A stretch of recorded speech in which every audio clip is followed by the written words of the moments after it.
कृष्णकुमार धाकड जो एकेकाळी यूपीएससीची तयारी करत होता, पण आजकाल टपरीवर चहा विकतोय, तोही हातात बेड्या घालून. झालं असं की त्याच्या पत्नीने त्याच्यावर छळाचा आणि हुंडा मागितल्याचा आरोप करत कलम 498 आणि कलम 125 अंतर्गत खटला दाखल केलाय. कृष्णकुमारच्या म्हणण्यानुसार त्याच्या पत्नीने त्याच्यावरती खोटा आरोप लावलाय आणि त्याचा निषेध करण्यासाठी त्याने चहाची टपरी उघडली आणि तिला नाव दिलंय 498 टी कॅफे आणि त्याला टॅगलाईन दिलीय, जब तक मिलेगा नहीं न्याय तब तक उबलती रहेगी चाय. आणि विशेष म्हणजे त्याने ही टपरी त्याच्या सासूरवाडीला बायकोच्या घरासमोरच लावली.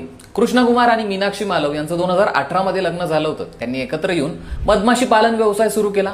या उपक्रमातून स्थानिक महिलांना स्वयंरोजगारही मिळाला. त्यामुळे उपक्रम इतका गाजला की मध्य प्रदेशचे मुख्यमंत्री शिवराज सिंह चौहान यांनी 2021 मध्ये महिला सक्षमीकरणाचं प्रतीक म्हणून त्यांच्या स्टार्टअपचं उद्घाटन केलं होतं. पण पुढे काही कारणाने ते लग्न तुटलं आणि पत्नीने त्याच्यावर हुंड्यासाठी छळ आणि पोटगीचा गुन्हा दाखल केला. पण कृष्णकुमारचा असा दावा आहे की त्याच्यावरचे आरोप खोटे आहेत आणि त्याला मानसिक, सामाजिक आणि आर्थिक दृष्ट्या त्रास देण्यासाठी हे कलम लावण्यात आले.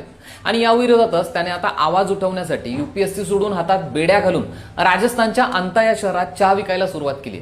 यावर तुमची प्रतिक्रिया काय? कमेंट